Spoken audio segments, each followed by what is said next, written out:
Welcome to Science for Sleep, a quiet corner of the universe where curiosity meets calm, where each breath becomes a bridge between wonder and rest. Tonight, we invite you on a journey through echoes and emptiness, a gentle exploration into the hidden science of sound. You may not always notice it, but sound surrounds you. In the hush of your breath, the creak of the floor, the whisper of the wind curling around a tree. But sound is more than noise. It's movement, memory, meaning. A ripple in the air that touches your skin, your bones, your mind.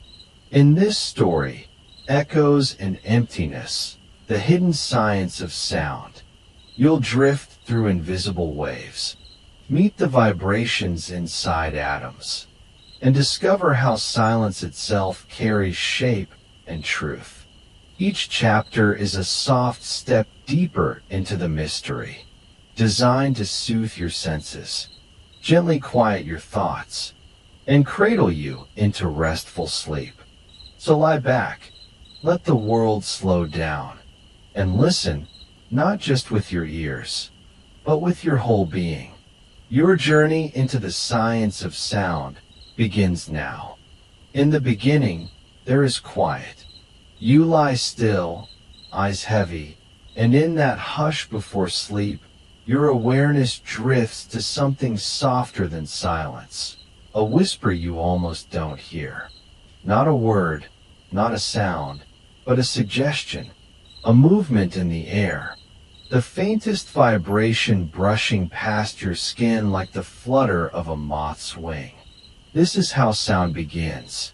It does not arrive all at once, loud and insistent. It begins gently, with motion.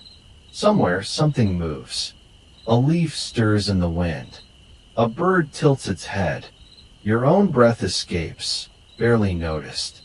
That movement nudges the air, pressing it forward.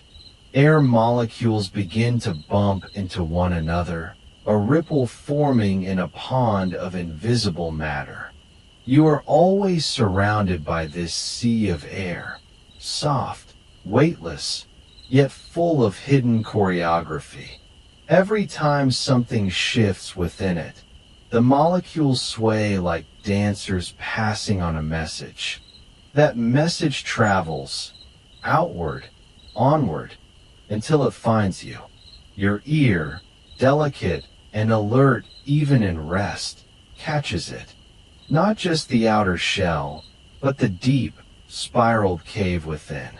Inside, 3 bones, the tiniest in your entire body, begin to tremble.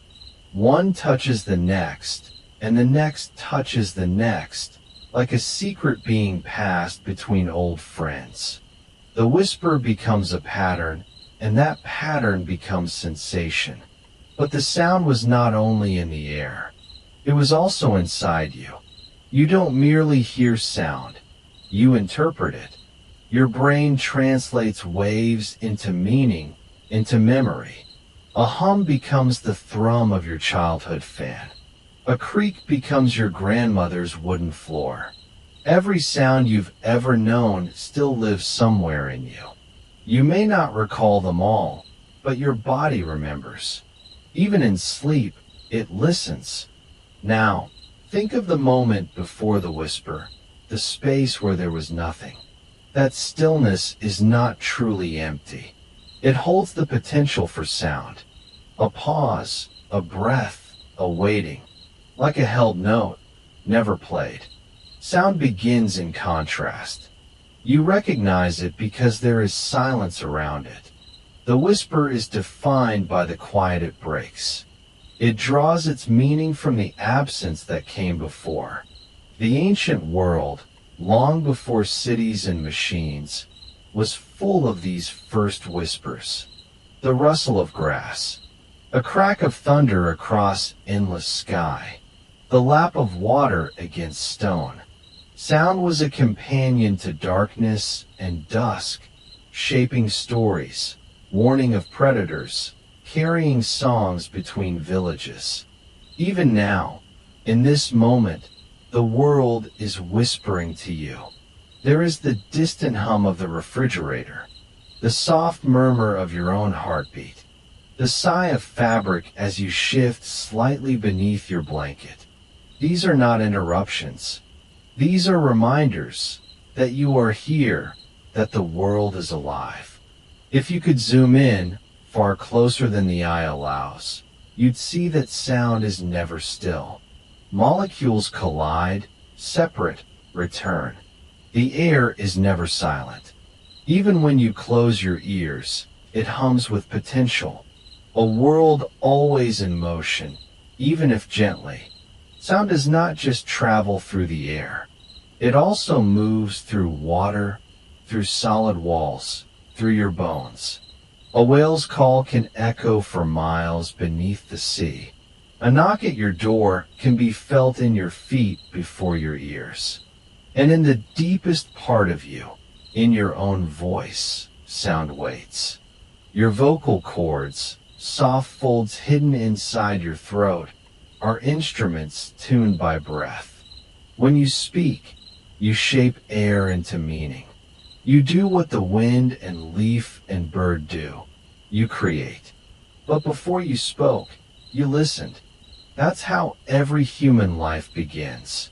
In the womb, your ears form before your eyes. You hear your mother's heartbeat before you see the light. The first music of your life was the rhythm of a living body, the cadence of breath, the distant murmur of voices through layers of skin and time.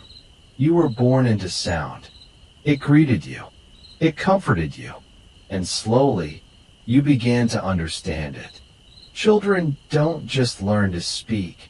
They learn to hear. They begin to associate sounds with warmth, with hunger, with joy. A lullaby isn't merely a song. It's a signal of safety. A spoken name isn't just a label. It's an invitation to belonging. All your life, sound has been guiding you. It warns you. It soothes you. It draws your attention and shifts your mood. A sudden loud bang jolts you awake. A soft, steady rhythm lulls you back to calm. Your body responds long before your mind names the sound. Even now, as you lie in the quiet, your nervous system is listening, always. That's the hidden miracle of it. Sound is both outside you and inside you. A shared experience, yet deeply personal. The same rain taps against 1,000 windows, but each of us hears it differently. The same song plays, but it calls to a different memory in every mind. And so, we live in an orchestra of sensation, not always loud, not always clear, but constant, comforting, familiar, an invisible thread that ties your inner world to the world outside. Now, as your breathing slows and your eyes grow heavier, you become more aware of the quieter things. The creak of your bed, the faint buzz in your ear, the heartbeat in your pillow. You start to wonder, how does sound move without shape? How can something invisible reach so deeply inside you? What makes a wave in the air turn into emotion in your chest? You'll follow that question soon. But first, rest a while in this quiet knowing. For even when sound sleeps, it never truly stops. And beyond the silence, something stirs, a wave without water, a ripple in the air, waiting to begin again. You sit quietly, wrapped in the hush of your room, and yet, the air is never truly still. Around you, molecules dance in patterns you cannot see. They bump, they pull, they push, too gently for your eye, but never without rhythm. This is the nature of sound, not something separate from silence, but the very breath of space in motion. Sound, at its heart, is vibration, a physical shiver passed from one air molecule to the next. A whisper is not made of wind, but of these tiny handoffs, like ripples moving through a crowd. Nothing travels alone. Each movement relies on another, passed like a secret from atom to atom. You might think of sound as a line, traveling from mouth to ear, from bell to wall. But in truth, sound radiates like a stone tossed into an invisible sea. The source trembles, and that tremble expands outward in waves, spheres of pressure expanding through space. They stretch around corners, crawl along walls, seep into fabric and bone. But where is the water? There is none. This ocean has no liquid. These are waves without water, pure patterns in the pressure of the air. Your ear, sensitive and ancient, is built for this invisible ballet. The outer part gathers the wave, like a seashell collecting breeze. Deeper inside, your eardrum quivers in time with the pattern, sending its rhythm down a chain of bones, the smallest in your body, toward a spiral chamber filled with fluid. It is only here, deep within, that vibration becomes sensation. Only here that waves become sound. And the waves themselves? They come in many forms. Some are smooth, like a flute note drifting over still water. Others are jagged, rough-edged, like gravel underfoot. The shape of a wave gives it its voice. Tall waves carry volume. Quick waves bring pitch. The more complex the shape, the richer the tone. A violin does not sing like a trumpet, even when they play the same note. Each has its own fingerprint, its own curve. These curves can be drawn. Scientists call them waveforms, pictures of sound made visible. The gentle rise and fall of a lullaby becomes a soft sine wave. A buzzing insect sketches a tight zigzag. Even your voice leaves a trail, a signature in motion. Each word you speak is a sculpture made of breath. Now, imagine you clap your hands. The wave leaps out in all directions, invisible and perfect. It travels at around 343 meters per second, the speed of sound in air. If you stood on a mountain and yelled into the night, your voice would spread outward, thinning as it went. The louder you shout, the farther it travels, but always fading, always softening. Sound is tender that way. It doesn't last. It lives for the moment, then disappears into the stillness. But what happens when a sound meets an obstacle? It reflects. It bends. It changes. This is how you hear echoes in a canyon, or the muddled hush of footsteps in a hallway. The wave hits a surface and returns, altered. And sometimes, it doesn't reflect at all. It gets absorbed, swallowed by cloth, by carpet, by snow. Some materials hush the world simply by listening. There's a beauty in how sound fills a space. A cathedral, tall and stone-walled, gives each note a long tail. Sing inside it, and your voice becomes many voices folded into one. But step into a forest, and the trees break the wave, scatter it like light through leaves. Each place has its own acoustic fingerprint, a sonic soul. And yes, even silence has shape. Think of a quiet room, the kind where you can hear your own thoughts move.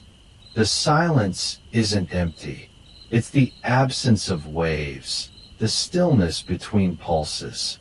But your ears, always reaching, pick up the smallest motion, a hum from a distant light, the faint swirl of blood in your own head. In true silence, your body becomes the instrument. Now turn to music. Not melody, just rhythm, the drumbeat of existence. A steady beat creates expectation.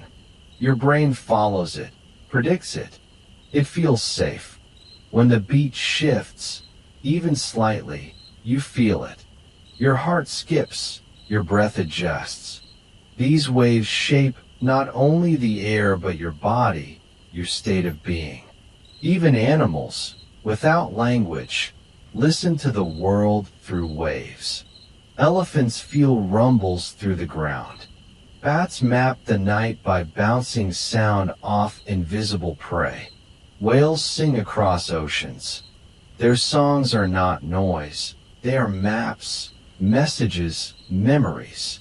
Waves carry more than sound, they carry meaning. You lie back now, feeling the quiet weight of the air around you. Somewhere, a refrigerator hums. Outside, a car passes. These are waves you do not invite, but they come just the same. Every sound, welcome or not, moves you in some way. It's impossible not to feel. Even your thoughts have rhythm. The cadence of your inner voice, the repetition of worries, the gentle loop of memory, all shaped by sound. Even in silence, you hum, you narrate, you echo, and there are waves you cannot hear. Ultrasound, higher than your range.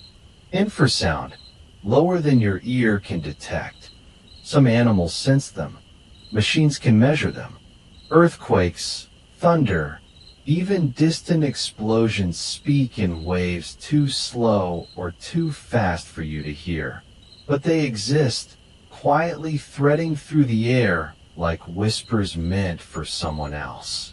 You begin to see the world differently, not just as objects and shapes, but as vibrations, layered, pulsing, coexisting. The desk beneath your hand hums at a frequency. The light bulb overhead flickers with a silent tone. The world is not still. It is not quiet. It is simply vibrating beyond your knowing. Sound isn't something separate from you. It is something you live inside. It wraps you, shapes you, speaks to your senses and your cells. And yet, all of this depends on one thing: the presence of a medium. Air, water, even solid ground. Waves need something to move through. Without it, the vibration has no path. A bell rung in a vacuum makes no sound. It still moves, still vibrates, but the wave dies alone. Which brings a strange thought. In the void of space, there is no sound. There are stars that explode in silence. Planets that collide without a crash. Whole galaxies spin and stretch, wordless. But is that silence empty? Or is it waiting? Next, you drift toward that stillness, toward the edge of atmosphere, where sound ceases and silence begins to sing a different kind of story. Close your eyes. The world outside softens. You feel the quiet hum of your breath.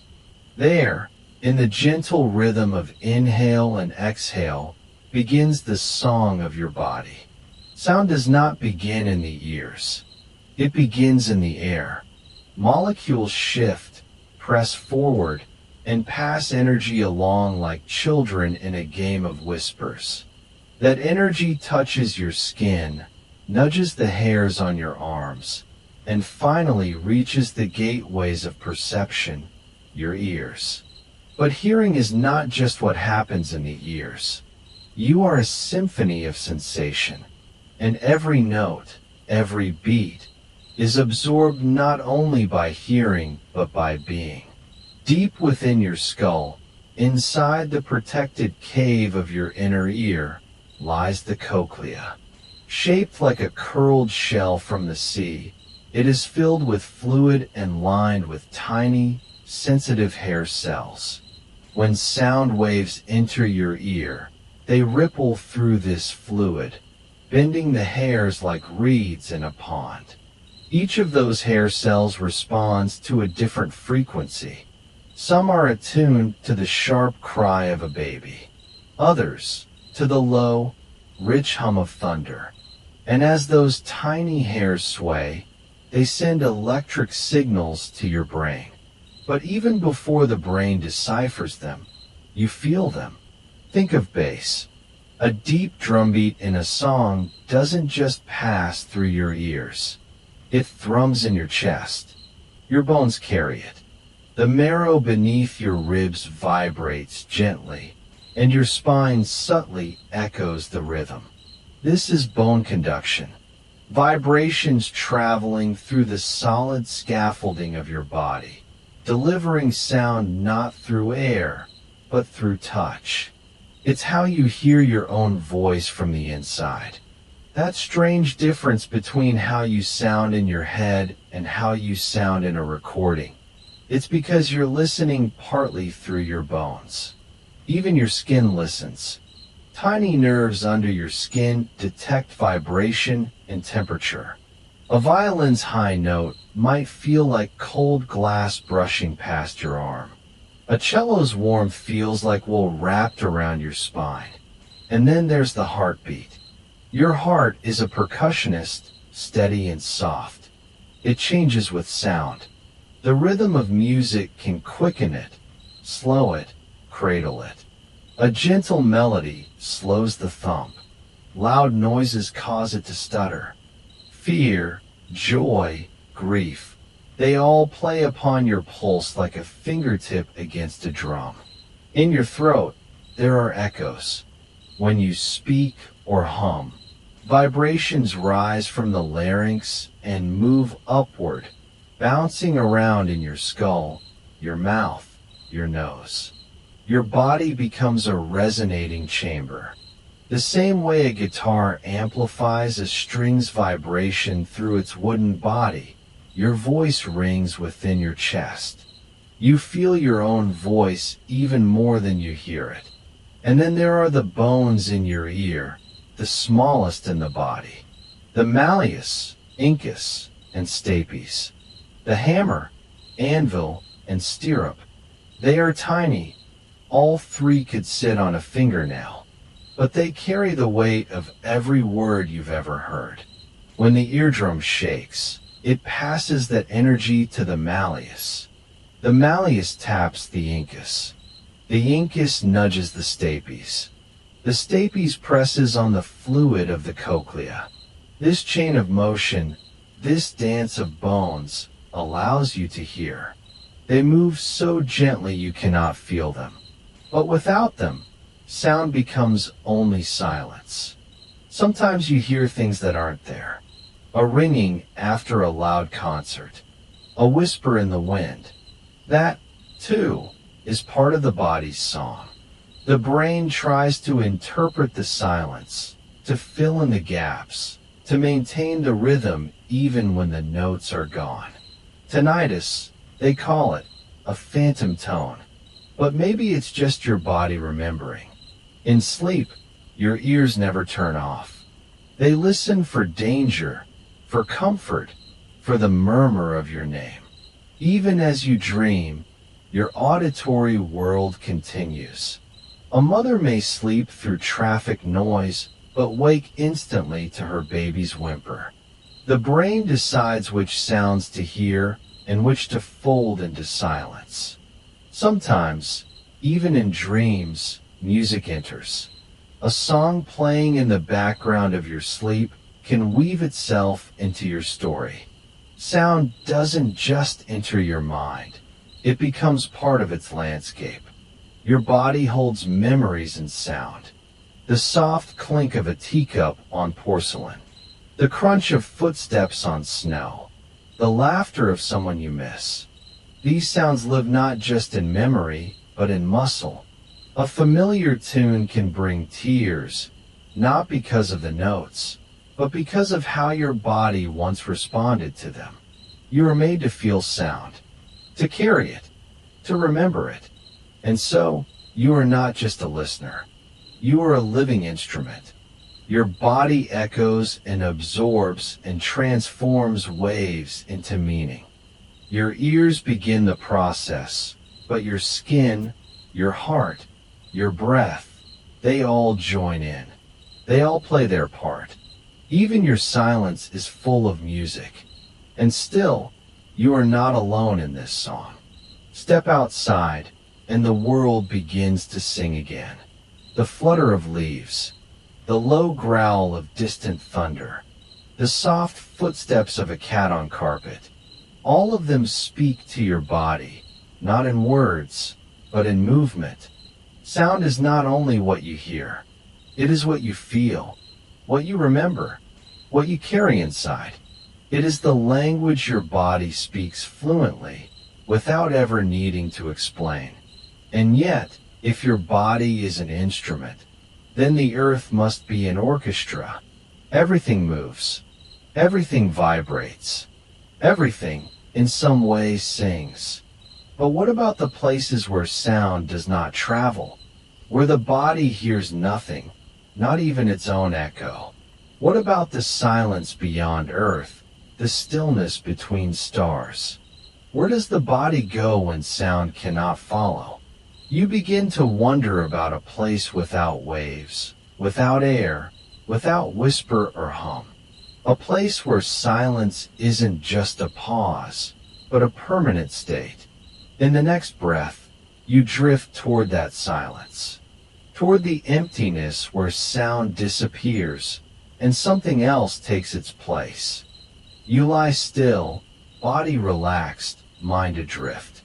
The room around you quiets, and yet somewhere, just beyond the hush, a forest begins to breathe. First, the whisper of wind in tall pines. It slides between needles like silk through fingers. Then comes the low, throaty rustle of leaves, shivering like tiny mirrors in the sun. A distant bird calls once, twice. Another answers, softer. And beneath it all, the ground pulses faintly, as insects thrum in secret concert. The forest is not silent. It never has been. You are listening now, not with your ears alone, but with your attention, with the softness that comes only in stillness. And what you begin to notice is this: nature has always had a voice, a vast and layered one, made not of language, but of life. Scientists call it biophony, the collective sound of all living organisms in a particular place. Each bird call, each flutter, each distant howl or chirp, woven into a shifting audio tapestry. Like a great orchestra, the wilderness plays its own music, though no conductor waves a baton. In the early morning, birds dominate the forest stage. Their songs are sharp and clear, shaped by evolution to pierce the air and travel far. Each species carves out a niche in frequency and rhythm, avoiding overlap with others. It is not random. It is respectful. The dawn chorus is as carefully coordinated as any symphony. Later in the day, when birds quiet, insects rise. Cicadas chant in rising waves, synchronized in strange, mathematical pulses. Their sound does not travel far, but it fills the space close to the earth, turning the ground into a living amplifier. You imagine this, a meadow as a breathing being. Inhale, the rustle of grass, the buzz of a bee. Exhale, the ripple of reeds beside a stream. Even in the stillest moment, there is always motion, always sound. Every environment carries its own signature. Deserts speak in low tones. The creak of dry shrubs, the crunch of sand underfoot, the howl of hot wind through barren places. Rainforests shout by comparison, bursting with calls, drips, shrieks, and songs. Oceans whisper and crash in breath-like rhythm, while alpine heights hold thin, high-pitched whispers of snow shifting under sunlight. And inside all of them, life sings. You may wonder, why sound at all? Why has evolution chosen to favor noise? The answer is both simple and profound. Sound travels. Where light is blocked by trees or night, sound continues. It curves around corners. It pulses through air. It connects. In a thick forest, a monkey's cry may travel a mile, warning its kin of danger. A frog's call, repeated in pattern, becomes a beacon in the dark. Sound creates proximity where distance exists. It says, I am here. Even plants, it turns out, are not completely silent.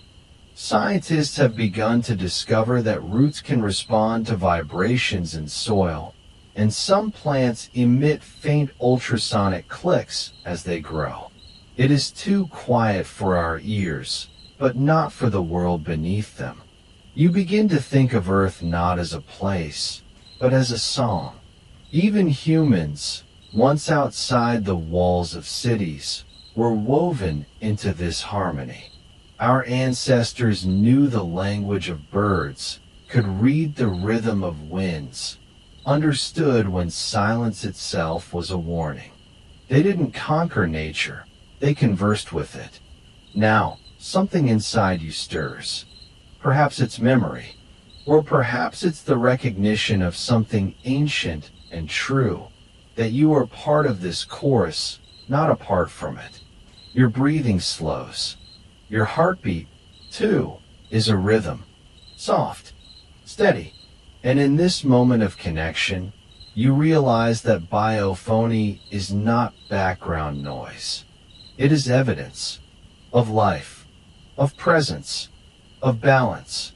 A healthy ecosystem sounds full. A broken one sounds empty. As habitats vanish, so do their voices. The chorus thins. The rhythm falters. But where life returns, so does its music. In Costa Rica, when forests regrow, bird songs follow. In the Arctic, whales once silenced by ships return to call again. In your own neighborhood, even a small garden can summon bees, birds, the rustle of wings. You don't have to be in a rainforest to hear the wild. It hums in the spaces between sirens. It waits in the trees beside highways. It lives in the night, sounds outside your window. Tonight, you carry that awareness. The quiet is not empty. It is filled with the potential of sound. And even now, as you rest, the earth continues to sing. A soft breeze lifts a branch. A cricket replies. Somewhere, far away, water meets rock with a slow, rhythmic sigh. Each sound a part of the earth's breath. Each moment a note in its endless song. And if nature has a voice, you wonder, what happens when there is no air to carry it? In the beginning, there is silence. Not the silence of an empty room, nor the hush after a lullaby ends. This silence is deeper, vast. It stretches across distances your eyes cannot fathom, between stars too far to whisper to each other. In this kind of silence, you begin to understand just how quiet the universe can be. You are drifting now, slowly, gently, as if your breath carries you. There's no ground beneath your feet, no walls to contain your thoughts. You float in the dark, wrapped in the stillness of space, and your ears, so used to sound, begin to reach for something familiar. But there is nothing, not even an echo. In the vacuum of space, sound cannot travel. There are no molecules to pass along the push and pull of vibration. Sound needs something to move through: air, water, bone, and in the spaces between stars, there is almost nothing. A few wandering particles, maybe, a rogue photon, but nothing like the dense air of Earth that carries songbirds and thunder. Here, silence is the rule, but it is not empty. You begin to notice this quiet is not the absence of meaning, but the presence of wonder. Like a blank canvas waiting for thought to take shape, the silence of space invites you to listen in a different way. You don't hear with your ears anymore. You hear with your imagination. You remember how astronauts, floating in orbit, speak of the quiet, how the only sounds come from inside the ship, the low hum of machines, the soft breaths of crewmates. Outside, a silence so complete, it seems almost holy. You imagine what it must feel like to look down at Earth, vibrant, blue, full of sound, and know that up here, that noise is gone. It's as if you've stepped out of time itself. And yet, there is music of a kind, not heard, but felt. Because while sound cannot travel through the vacuum, vibrations still ripple across the cosmos. Stars pulse, black holes sing, if only in gravitational waves. Galaxies rotate with a rhythm you cannot hear, but might somehow sense. Even here, in this great stillness, the universe continues to move, and movement is a kind of song. Scientists have taken these cosmic vibrations, the pulsing of stars, the winds of gas giants, the ripples of colliding black holes, and translated them into sound. Not because the sounds exist in space, but because your brain understands waves more easily when they are sung instead of seen. The result is strange, haunting, beautiful. The voice of Saturn's rings, whispering like wind across a frozen sea. The low, tremulous hum of a star's heartbeat. The chirp of two black holes merging like water droplets meeting in a pond. You imagine holding a radio tuned to the language of the cosmos, not picking up human voices, but yet in their suits, the astronauts could still hear their own voices, the beeps of their instruments, the steady rhythm of oxygen systems. Their bodies carried sound internally, through bones, through helmets, through wires. A reminder that sound doesn't only belong to air. It belongs to you. Your own body, floating in this imagined stillness, holds a universe of sound. Your pulse, soft and slow. Your breath, gentle as the tide. The subtle buzz of thought. Even when the universe outside offers silence, your inner world continues to hum. And there is peace in that, because this silence does not judge. It does not interrupt. It simply holds you. The way night holds a candle's glow. The way sleep cradles a weary mind. You close your eyes, and the darkness becomes deeper still. But now you see more, not with sight, but with feeling. You feel the curve of planets, the long arc of starlight, the slow spin of galaxies. None of it makes a sound, but all of it moves. And in that motion, there is rhythm, there is pattern, there is presence. Maybe this is what silence truly is. Not emptiness, but potential. A canvas on which the universe sketches its story moment by moment. A still lake that reflects the light of stars.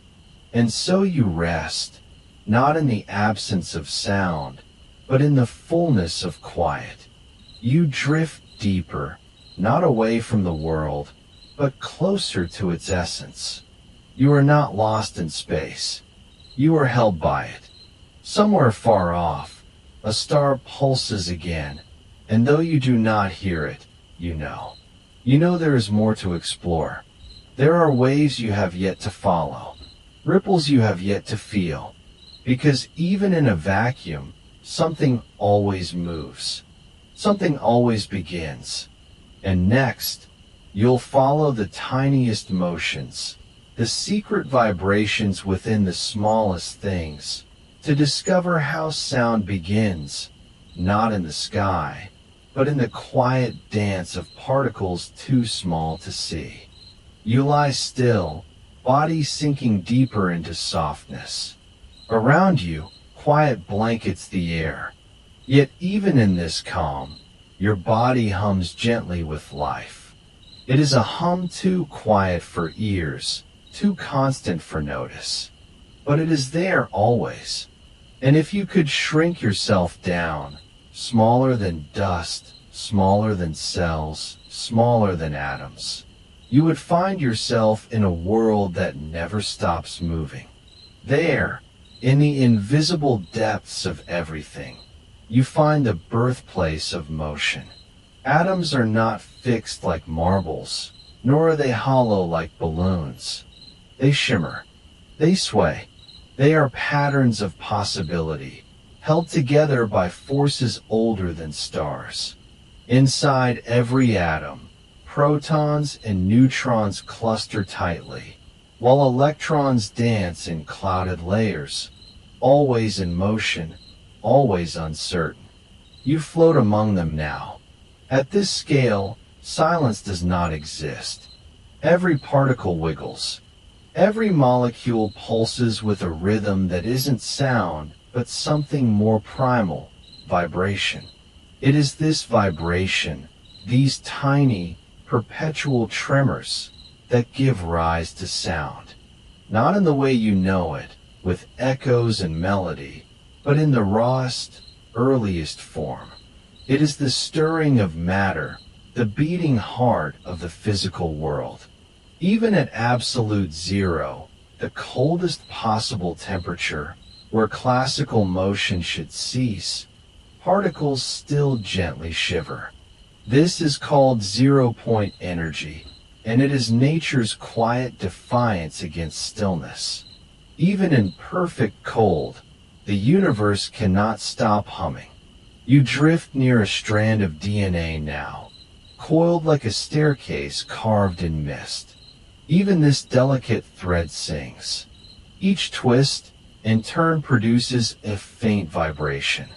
These motions help cells function, help proteins fold, help life become possible.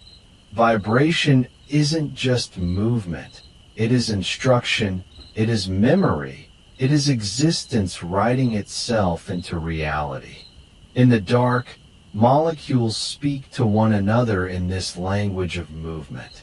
A protein bumps into a neighbor, and they exchange vibrations like whispers passed between friends. Through these gentle meetings, cells learn what to do, what to build, what to repair. Every solid object around you, your pillow, your breath, your bones, is filled with these tiny, jittering movements. And when these vibrations coordinate, when they gather and align, they become phonons. Phonons are the quantum particles of sound, like photons are to light. But unlike light, phonons do not fly through space. They ripple within matter. They are the patterns of movement within solid things, the reason why metal rings when struck, or why your voice can travel through your chest. You touch the ground with your thought, and you feel it buzz softly beneath you. A single grain of sand is a choir of atoms, each vibrating in chorus, sending waves into each other. The entire world is a symphony of trembling, and you, though still and quiet, are part of this concert. If you listen with your imagination, you can hear it, not as sound, but as feeling, a pulse, a shimmer, a presence. Each atom in your body is tuned to the cosmic rhythm, to the ceaseless exchange of motion and energy. Here in this invisible world, the borders blur. A vibration in one atom can affect another far away. Through a strange phenomenon called quantum entanglement, two particles can become linked, like dance partners across space. What moves one, moves the other. It's as if the universe whispers between them, skipping the need for sound entirely. This is not magic. It is the deep poetry of physics, a quiet truth that connection exists beneath distance. That in the smallest forms, the cosmos behaves not like a machine, but like a web. Pull one thread, and others tremble. You might wonder how these motions, so small and subtle, become the sounds you know. How a thought, a step, a falling leaf can stir the air into song. It begins here, with the jostling of particles, with waves forming in molecules, with the breath of the smallest things.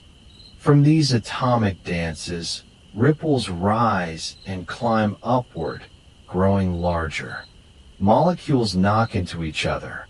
Air begins to carry the pattern.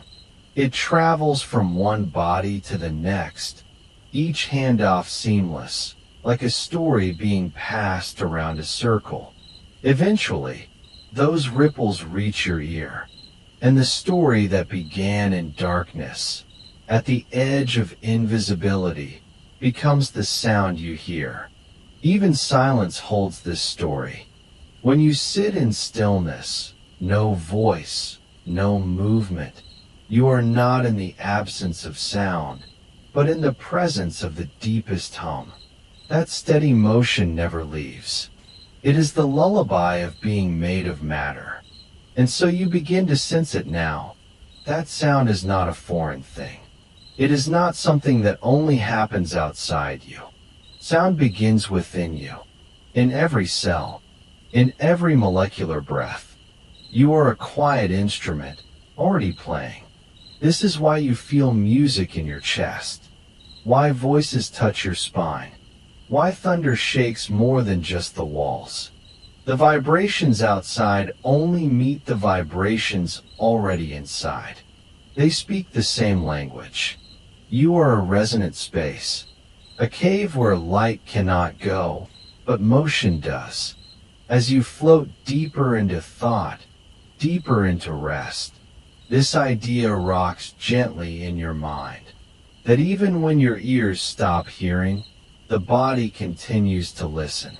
It listens through its atoms, through its quantum echoes, through its memory of motion. And maybe, just maybe, this is why stillness feels so comforting, because even in it, there is movement.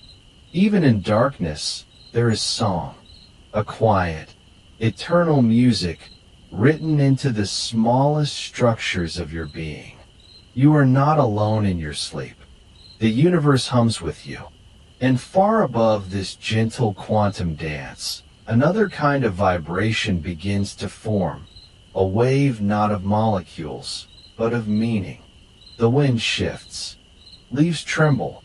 Somewhere, in a world full of light and life, the natural world begins to sing. There's a quiet moment when you enter an old room, one where no one has spoken for hours, maybe days. Still, something lingers, a breath in the air, a hush that feels like memory. You pause and listen, as though the walls might whisper. Sound never stays. It dances, vanishes, bends, and fades. But it never truly dies. Instead, it transforms, carried in reflections, etched in space, hidden in corners like dust motes of memory. You may not hear yesterday's laughter or footsteps, but their vibration leaves a trace, like footprints pressed gently into sand before the tide. Every sound you make begins as movement. A chair scraped across the floor, the creak of a stair, A sigh? That movement pushes waves into the air, ripples that radiate outward, bouncing and bending until their energy dissolves. But not entirely. The echo remains, even after your ears forget. Close your eyes now. You're standing inside an ancient cathedral. High ceilings, thick stone, a place that's held centuries of voices. You take a step, and your footfall stirs the air. That sound travels outward, striking arches, windows, and walls. It bounces back. The building sings you back your own presence. This is the beauty of reverberation, a reflection in time. Reverberation is sound's lingering spirit. When you speak in a canyon or a cave, the rock returns your voice in pieces. First a bold reply, then a series of soft echoes like memories repeating themselves. These aren't tricks. They're the physics of persistence. Some rooms are built to remember. An opera house, for example, is shaped to hold and release sound with elegance. A whisper on stage can ride gentle waves to the back row, where a listener feels wrapped in velvet vibrations. The air there is not empty. It's alive with 1,000 overlapping histories. Even nature records its echoes. Listen to the hollow of a tree after thunder, the chirp of a cricket in a still field.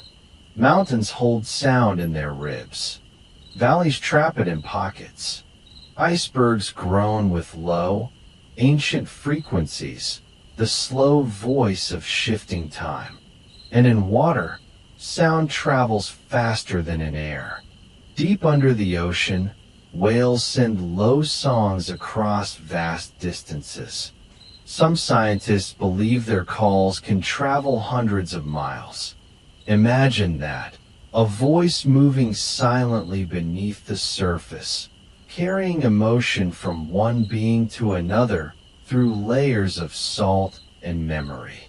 This too is an echo of the past, a song not heard, but felt.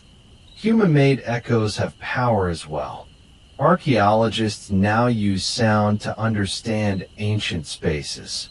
In old temples, they clap or sing and study how the walls respond. Certain rooms magnify resonance, designed by ancient architects who understood, somehow, that sound could transform space into something sacred. These builders didn't have microphones or decibel meters. They had intuition. They listened. Perhaps our ancestors understood something we often forget, that places remember. Every room you enter holds the trace of what came before. The wood in your home creaks not just from age, but from the rhythm of footsteps pressed into it over the years. The way sound behaves in a room, how it reflects, how it softens, tells a story about the space. When you speak in your bedroom, the walls absorb part of your voice. Curtains catch it, floorboards mute it, corners fold it. Your words don't vanish. They're filtered, shaped, and stored in subtle ways. Even silence has texture, made richer by what was once said. This is why some silences feel heavier than others.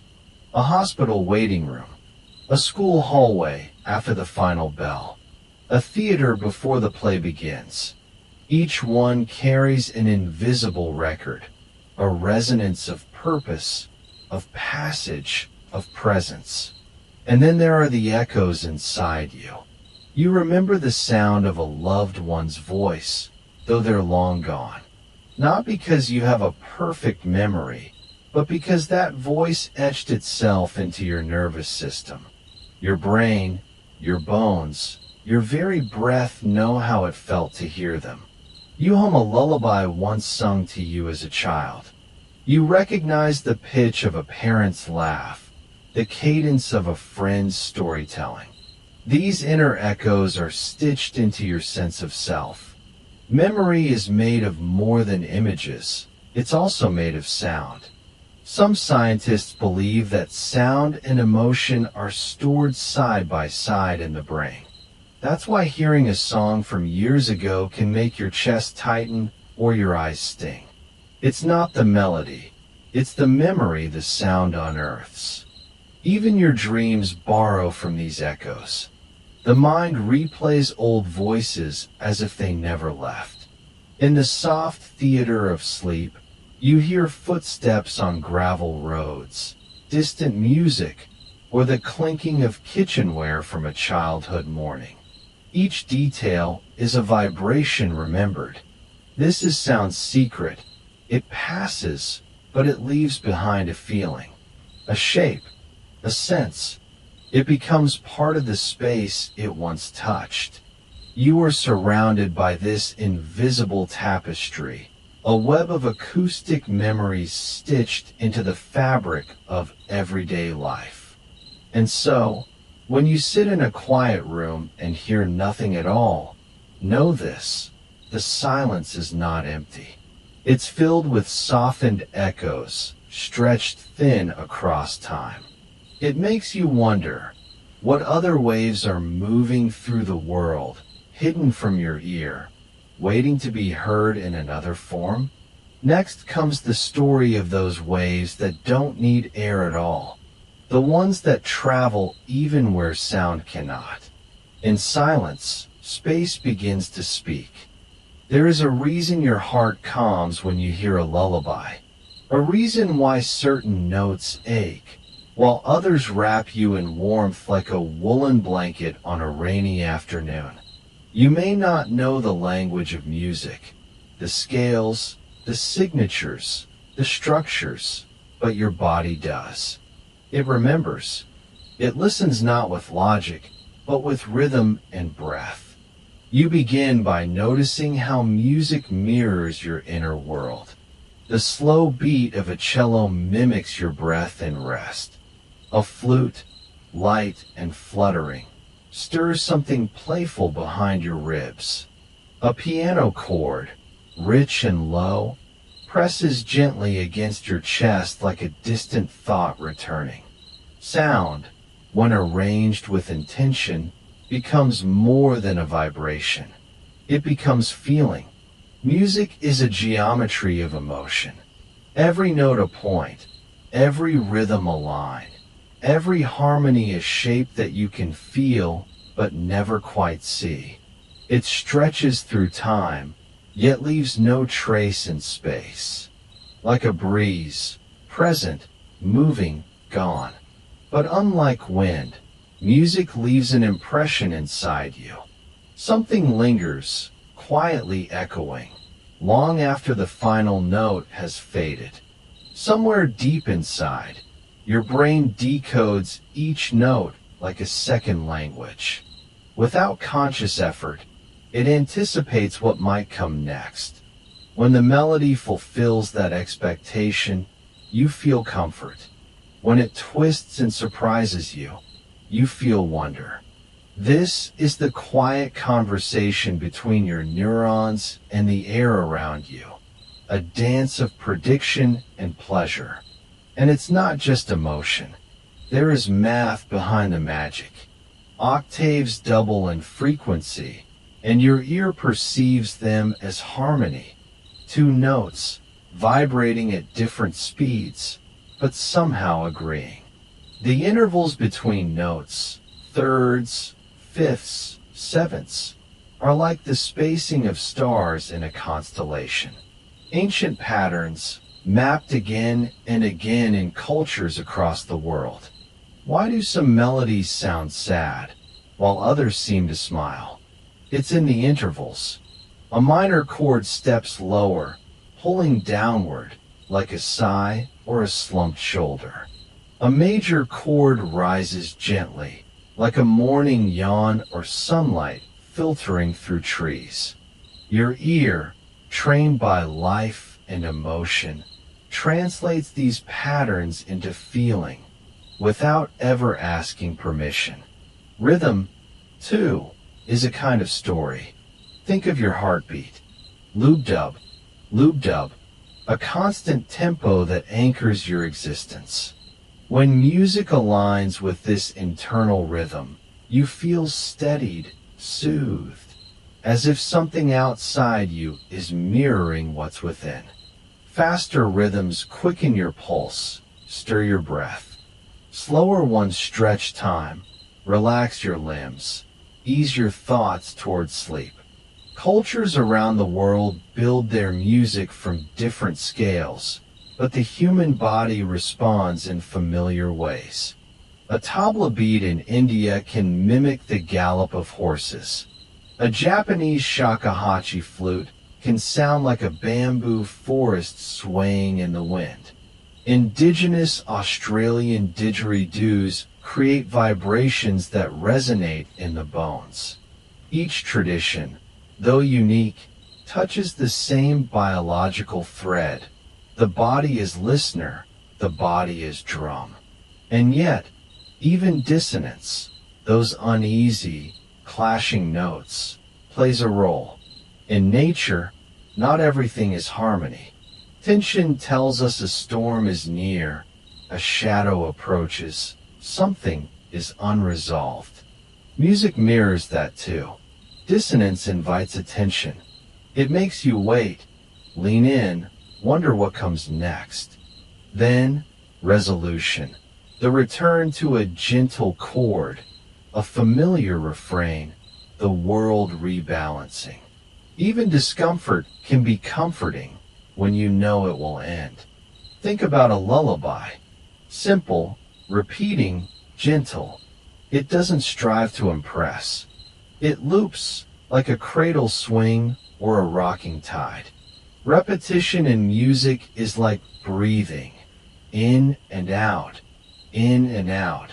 until your body begins to trust the rhythm and your thoughts dissolve into the spaces between notes. Even silence within music has shape. The pause between phrases, the breath between lines. These are as essential as the notes themselves. A rest in a melody is like a clearing in a forest. It lets your ears catch up, your thoughts settle, your body exhale. Composers use silence like sculptors use empty space, not as absence, but as presence of something waiting. You may not remember every melody you've ever heard, but your body does. The brain stores musical memories differently, more deeply. Even in those who lose language, music often remains, a pathway untouched by time. It reaches something primal, beneath words, before thought. So when a lullaby soothes you, or a song stirs tears you didn't expect, it's not manipulation. It's resonance. It's your nervous system recognizing a pattern that feels like home. Music isn't just sound. It's a mirror held up to your emotions, your memories, your biology. You close your eyes, and the world becomes sound. Notes drift in, float around, settle softly on your skin. Each one is a ripple, a brushstroke in the portrait of who you are in this moment. Even as the final chord fades, its shape remains inside you, like the scent of rain after it's gone. And you begin to wonder if sound can feel this alive, this intimate, even without touch. What happens when there is no air to carry it? What becomes of music in the silence between stars?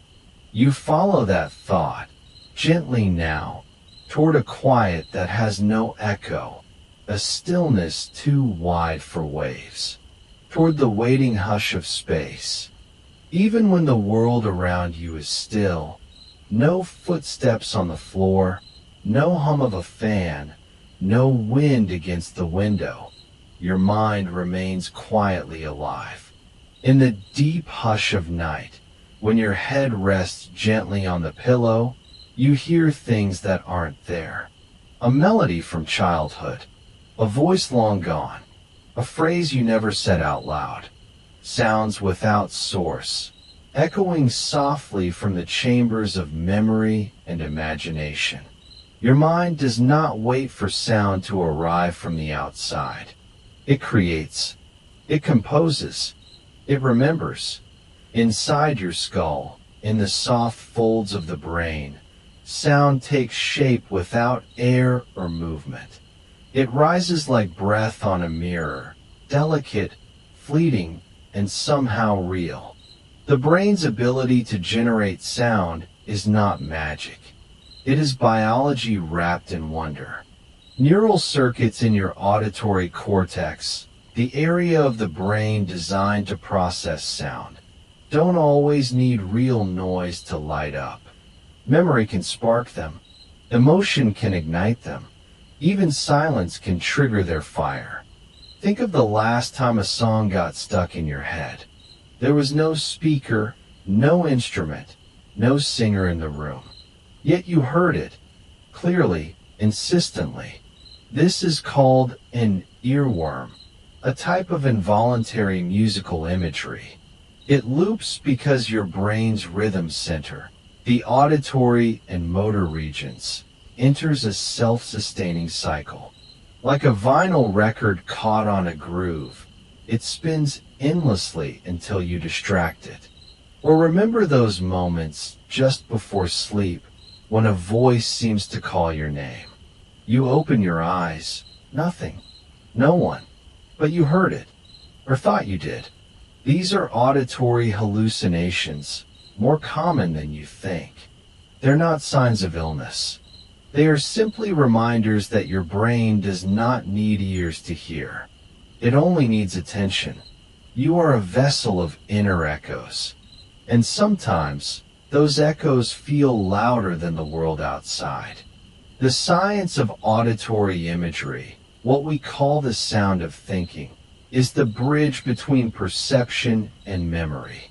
When you remember the way your grandmother laughed, or the whistle of your father coming home, you are not just picturing it. You are hearing it again, inside. Your brain retrieves sound not as data, but as experience. Not as fact, but as feeling. Inside your brain, sound moves like shadows. Light enough to forget they're there, but distinct enough to shape your mood. Neuroscientists have studied this deeply. When someone hears a song in their head, the brain's auditory regions show almost the same activation as when listening with ears. Imagination and reality are only a few neurons apart. This blurring between real and imagined sound can explain many small mysteries. Why you flinch when you think you hear a sudden noise. Why reading dialogue in a book can feel like overhearing a conversation. Why a dream can startle you awake with a crash that never occurred. Your mind doesn't simply store sound.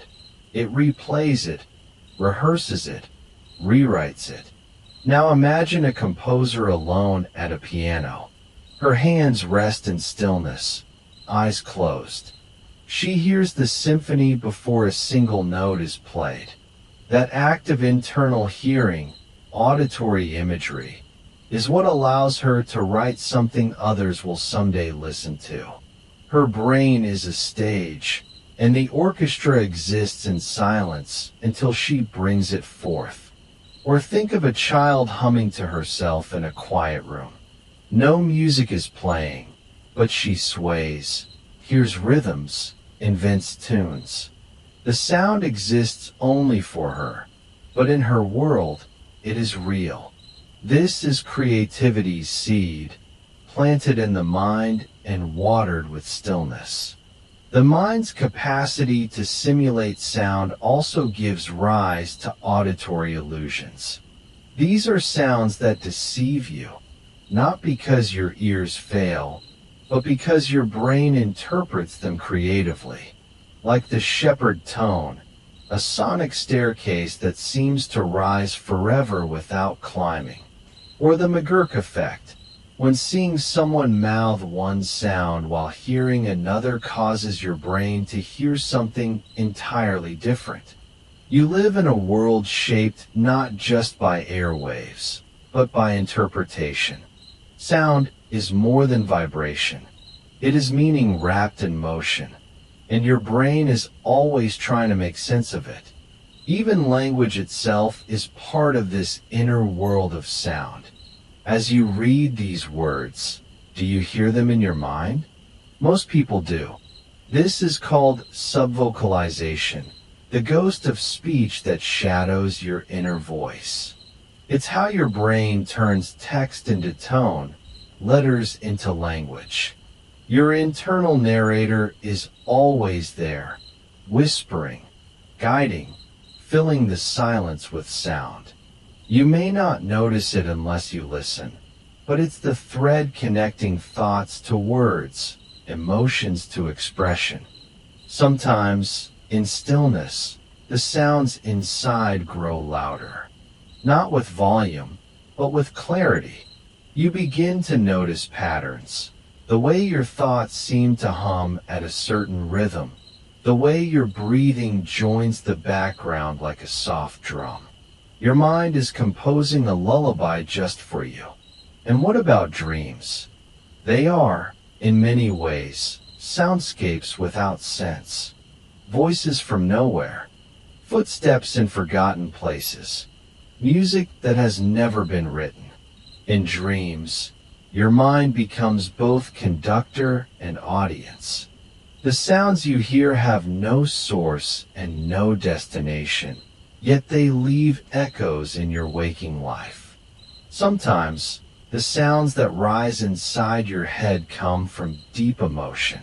A loved one's voice, clear as the day you last heard it. The way someone said your name when you were small. These moments are not imaginary. They are stitched into your memory like threads of music. The brain replays them when you need them most. And then, there is the silence between the inner sounds. That soft, stretching pause. That breathless space where nothing is spoken, and yet you still feel heard. This is where sleep begins. Not with the absence of sound, but with the gentle quieting of the internal concert. You are not alone in this. Everyone carries a private world of sound.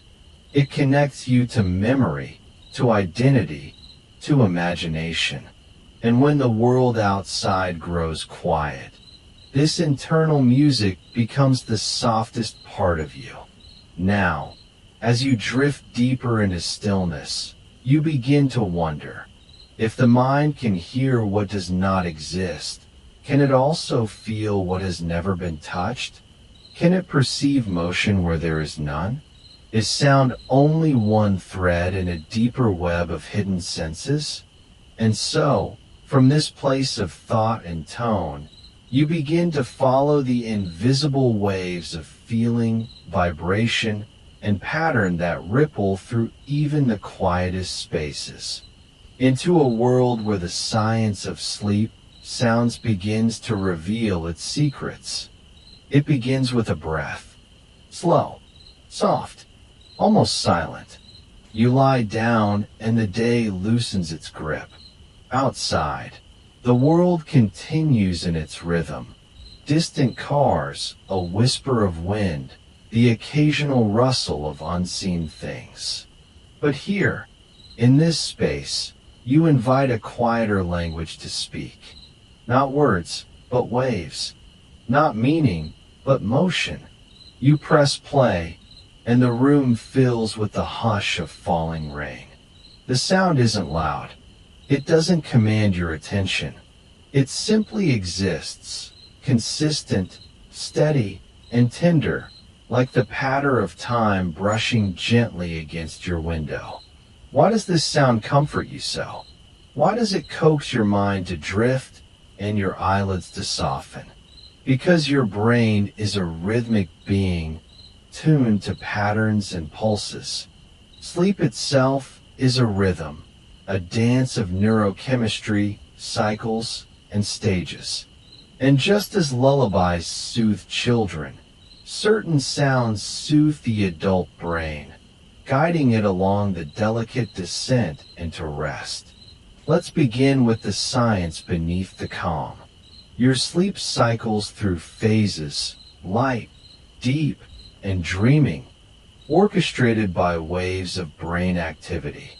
When you're alert, your brain hums in fast, jagged rhythms called beta waves. As you relax, these slow into alpha waves, soft and pulsing like gentle surf. Then deeper still, into theta and finally delta waves, slowest of all, carrying you into the depths of sleep. Certain sounds, steady, low frequency, unchanging, seem to harmonize with these slower brain waves. White noise is one example. Despite the name, it's not truly white. It's a blend of all frequencies audible to the human ear, played together. Like the sound of a fan or a distant waterfall, white noise masks sudden sounds that might interrupt your sleep. It creates a soundscape where nothing is jarring, where no single tone breaks the spell. Then there's pink noise, a cousin to white noise, but softer, rounder. Imagine it as a blanket of sound rather than a bright floodlight. It mimics natural rhythms more closely, the rustling of leaves, the crashing of waves. Research suggests that pink noise not only helps you fall asleep, but may even enhance the depth and quality of your sleep, nudging your brain into those coveted delta waves where rest is most restorative. But it's not just about blocking sound. It's about shaping sensation. Raindrops tapping on rooftops, a distant thunder rolling across open sky, a crackling fire whispering its smoky lullaby. These aren't just pleasant, they're deeply primal. They echo the environments your ancestors slept within, caves warmed by fire, forests swaying in wind, rain blanketing the earth in sound. Your nervous system listens not only for sound, but for safety. When it hears a consistent, non-threatening sound, one that doesn't rise or fall too quickly, it relaxes. The vagus nerve, which connects brain to body, responds by slowing your heart rate, deepening your breath, and signaling that it is safe to rest. And so the crackling fire is more than ambience. It's an ancient permission slip for sleep. Even more curious are binaural beats. These aren't exactly sounds, but illusions. When you hear one tone in your left ear and a slightly different one in your right, your brain perceives a third phantom beat, the difference between the two. This beat can gently entrain your brain waves, nudging them toward desired states, focus, meditation, or sleep. While research is ongoing, many find these subtle pulses effective in preparing the mind for slumber. But sound is not just biological, it is emotional. Maybe you fall asleep best to the sound of ocean waves, or the low hum of a train far in the distance, or even the soft murmur of human voices, indistinct, like a quiet cafe or a bedtime story read in another room. These sounds carry more than frequencies.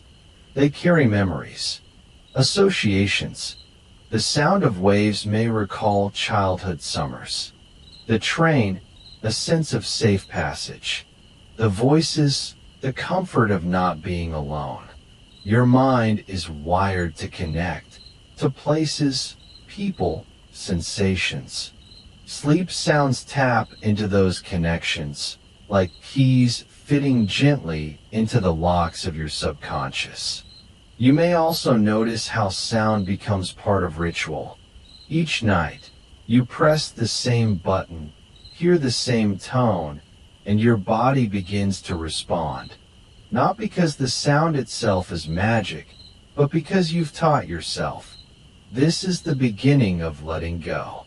In this way, sleep sounds are not simply noise.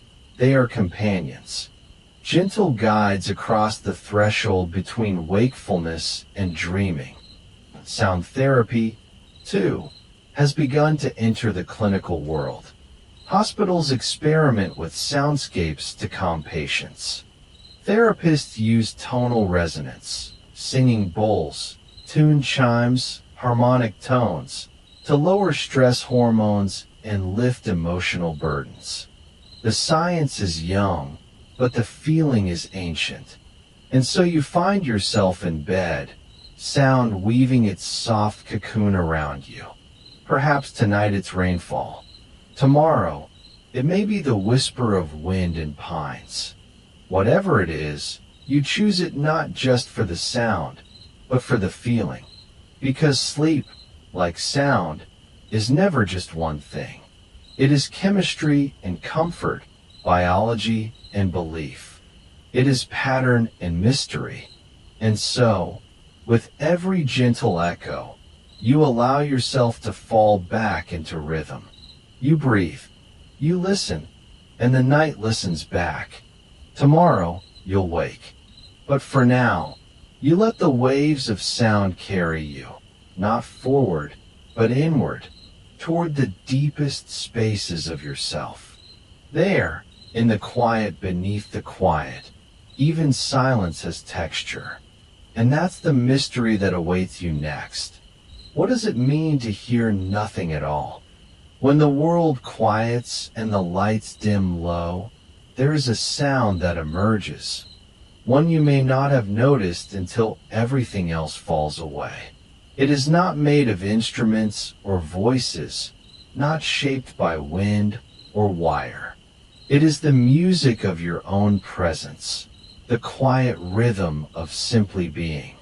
In solitude, you begin to hear yourself more clearly, not just your thoughts or your inner dialogue, but the physical sounds that accompany your aliveness. The gentle whoosh of your breath rising and falling, the steady thump of your heart, muffled and patient, the occasional stretch of muscle, the soft click of your jaw, the whisper of your skin brushing against a blanket. Alone, you are surrounded by an orchestra that plays only for you. You lie there still. The ceiling above you is a quiet sky. The bed cradles your weight, grounding you like earth. And slowly, your attention shifts inward. You are no longer listening to the outside world. No cars, no voices, no ticking clocks. Now, you listen to the inner landscape, a soundscape built of heartbeat, breath, and thought. Loneliness and solitude are not the same, though they often wear similar coats.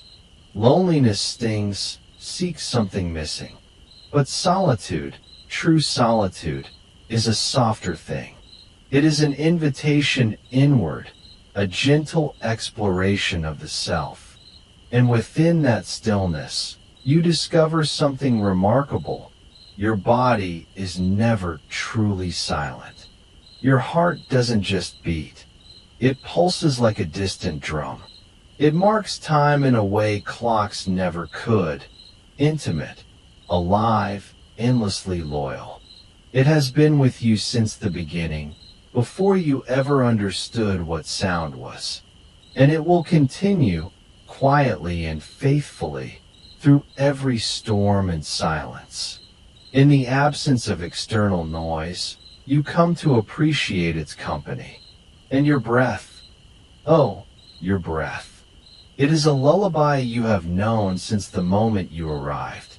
It comes in like a tide, slow and rhythmic. Inhale, exhale, a quiet song that never asks to be noticed, yet never fails to be there. Breathing is your body's most tender promise. I am here. I am still with you. Sometimes, the world makes noise to drown out the feeling of being alone. We fill our ears with music, podcasts, television, anything to escape the strange hush of solitude. But here, in this space, you surrender. You listen. You learn that being alone does not mean being empty. In fact, it means being full of sensation, awareness, subtlety. There's a science to this quietness, too. When you are alone and undistracted, your brain shifts into what researchers call the default mode network. It is a restful state, a space of introspection. Here, your mind gently drifts through memories, imagines futures, contemplates identity. In this quiet place, your thoughts wander, not with urgency, but with curiosity. This wandering is not aimless. It is creative. It is reflective. Neuroscientists have found that solitude is fertile ground for insight, for emotional processing, for healing. The silence lets your brain breathe, and in doing so, helps your mind make peace with itself. And within this quiet, your ears don't shut down, they open. They tune into subtleties. You may notice the high-pitched hum of electricity behind the walls, the distant creak of an old pipe, the shifting weight of your body on the mattress. These sounds aren't interruptions. They are reminders that the world, even in stillness, is never truly still. In ancient times, monks and hermits sought the sound of silence, not to escape, but to return to themselves, to a greater sense of being. They discovered what you are now discovering, that quiet carries wisdom, and that the softest moments often speak the loudest truths. You might remember, too, how your voice sounds when you speak aloud into an empty room. It changes. There is an echo, a return. You hear not just the words, but the space around them. This is the sound of being witnessed by yourself. This is the shape of your presence, bouncing gently off the walls. And even in utter silence, there is a sound your brain never forgets. Phantom sound, scientists call it. A ringing, a hum, a faint buzz that has no source outside your own head. For many, this is tinnitus. But for others, it is simply the brain filling in the silence with imagined tones. The auditory system, ever alert, refuses to rest. It wants to hear, even when there's nothing to hear. It is part of our evolutionary design, to stay aware, even in absence. But not all emptiness is lonely. Think of an empty concert hall, grand, resonant, waiting. Or a hollow seashell, where your ear discovers the illusion of waves. Or a snow-covered field at night, where even silence sparkles. Solitude, like these moments, holds possibility. It is a pause, a breath, a readiness. As you lie here now, breathing, listening, being, you realize something. You are not filling time. You are inhabiting it. You are not waiting for sound. You are resting in its absence. And within that absence, something sacred emerges, awareness.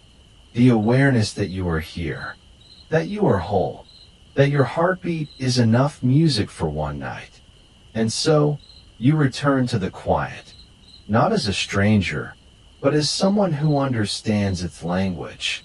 In this space, you do not need answers. You do not need noise. You only need the soft rhythm of your own presence. And just as you begin to settle deeper into the stillness, you hear something new, not from within, but imagined. A ripple in the air, a wave moving without water. What is a sound that travels but never touches? What does a wave look like when you close your eyes? Quiet surrounds you now, not the absence of sound, but the fullness of it. The kind of quiet that holds everything, breath, thought, memory, like the soft curve of a shell holding the echo of the ocean. This silence doesn't ask for anything. It just exists, like the darkness behind closed eyes. You lie still, body softened, mind slowed. The air feels thick with gentleness. Somewhere, far away, a clock ticks, not as a signal of time passing, but as a lullaby of rhythm. You are no longer waiting for something to happen. You are simply here. As you listen to this stillness, you begin to sense its shape. You remember how sound travels in waves, how it bends and bounces, how it touches you even when you're not listening. Now you feel the ghost of those waves moving through your memories. A song from childhood, rain against the window, a voice once familiar, all held within the hush. Throughout this journey, sound has shown itself to be a painter of invisible worlds. You've walked through forests where every chirp and crackle tells a story. You've wandered into the body, where bones and nerves become an orchestra. You've looked up into the quiet of space and down into the hum of atoms. And yet, it always returns to this, quiet. A quiet that is never truly empty. Because even in this silence, your mind hums. Your blood moves. Your breath flows. Sound lives inside you. The quiet begins to feel like a friend. Not a stranger to fill with chatter, but a presence you can lean into. It wraps itself around you like soft fabric, warm and undemanding. In this space, you are allowed to let go. You think now about how sound needs space to be. Without air or water or some kind of medium, a wave cannot wave. It cannot travel. And yet, when there is no medium, silence takes its place. Not as absence, but as possibility. The potential for sound. The breath before the note. Silence, it turns out, is not the end of sound. It is its beginning. Every wave starts with stillness. Every song begins with a breath. Even thunder waits in the belly of the cloud, holding its sound until it is time. You remember how white noise helped your thoughts drift, how the rustle of leaves or the hum of a fan became the backdrop for your deepest rest. You realize now that sound doesn't have to be loud to be powerful. Even the softest whisper can change the shape of your thoughts. And maybe that's what this whole journey has been. Not about understanding sound as a thing to study, but as a thing to feel. A thing that shapes your memories, your emotions, your connection to the world. You have listened not only to the world around you, but to yourself. And what have you found there? Patterns, rhythms, the steady percussion of your heart, the quiet hum of your own curiosity, the lullabies tucked into your cells. You have learned that silence is not the enemy of sound. It is its cradle. Now, in this still moment, you become aware of your breath again. The inhale, the exhale, a soft tide that brings you closer to rest. With every breath, you are a little less awake, a little more adrift. There is peace in this return, a kind of closing circle, where once you began with questions, what is sound? Where does it live? How does it move through me? Now you end with presence. You don't need the answers to fall asleep. You only need to know that sound is part of you. It always was. You think again about the stars, how they pulse in silence, how they burn without a sound we can hear. And yet, through science, we know they sing in vibrations, in waves that travel as light. That, too, is sound in another language. Your body, too, speaks that language. Your cells vibrate. Your bones carry resonance. You are, in every way, an instrument tuned by nature. And when you rest, you are not turning off the sound. You are letting it return to its source. Sleep is not silence. It is a deeper kind of listening, a surrender to the subtle music beneath waking, a way of letting the world hum through you without resistance. So you let go. You let go of questions. You let go of noise. You let go of needing to understand. You return to the quiet. You return to the breath. You return to the place where sound waits, gentle and still. And in that stillness, you are not alone. You are surrounded by echoes you cannot hear, vibrations too soft to feel, possibilities not yet shaped into sound. They are here, in the silence, like seeds before bloom. You close your eyes. You feel your body become the silence. You become the space where sound begins. And in this quiet, something else begins to rise. Not a sound, not a thought, but a question. What else moves in waves? And so begins a new rhythm, one shaped not by sound, but by motion. A wave not of air, but of energy. A ripple in space itself, waiting to be heard. But that is a story for another night. And now, you return to your breath, to your body, to the gentle rhythm that carries you into sleep.